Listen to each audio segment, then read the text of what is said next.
মো সাহেব নির্বাচন। আগেকার দিনের জমিদাররা মো সাহেব রাখতেন। এক জমিদার গোপালকে বললেন, অনেকেই মো সাহেবগিরি করার জন্য আসছে, কে যে উপযুক্ত হবে বুঝতে পারছি না। তুমি আমার জন্য একজন যোগ্য মো সাহেব নির্বাচন করে দাও তো গোপাল ভাই। গোপাল জমিদারকে বলল, ঠিক আছে, যারা মো সাহেবগিরি করতে এসেছেন তাদের আমার কাছে এক এক করে পাঠিয়ে দিন। আমি নিশ্চয়ই একজন উপযুক্ত মো সাহেব নির্বাচন করে দিতে পারবো। প্রথমেই যে এলো গোপাল তাকে জিজ্ঞাসা করলো, ওহে, তুমি মো সাহেবগিরি করতে পারবে তো? আজ্ঞে পারবো।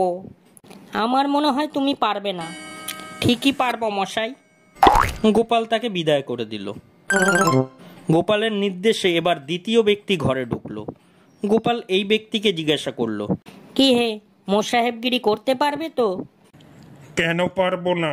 আমার বাপ দাদা সকলেই যে মো সাহেব ছিলেন। জুতো সেলাই থেকে চণ্ডীপাঠ পর্যন্ত সব করতে পারবে তো? পারবো। আমার মনে হয় তুমি পারবে না। আজ্ঞে, কাজটা দিয়েই দেখুন না পারি কিনা। গোপাল দ্বিতীয় ব্যক্তিকে বিদায় করে দিয়ে তৃতীয় ব্যক্তিকে ঘরে ঢোকালো। তৃতীয় ব্যক্তি ঘরে ঢুকলে গোপাল জিজ্ঞাসা করলো, তুমি জমিদারের মো সাহেব হতে পারবে তো?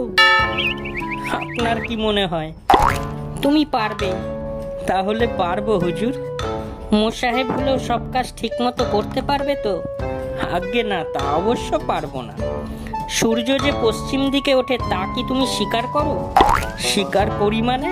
আমার 14 পুরুষ স্বীকার করতে বাধ্য। গোপাল তৃতীয় ব্যক্তিকেই মো সাহেব নির্বাচন করল। জমিদার উপযুক্ত মো সাহেব লাভ করে গোপালের বুদ্ধির তারিফ করলেন।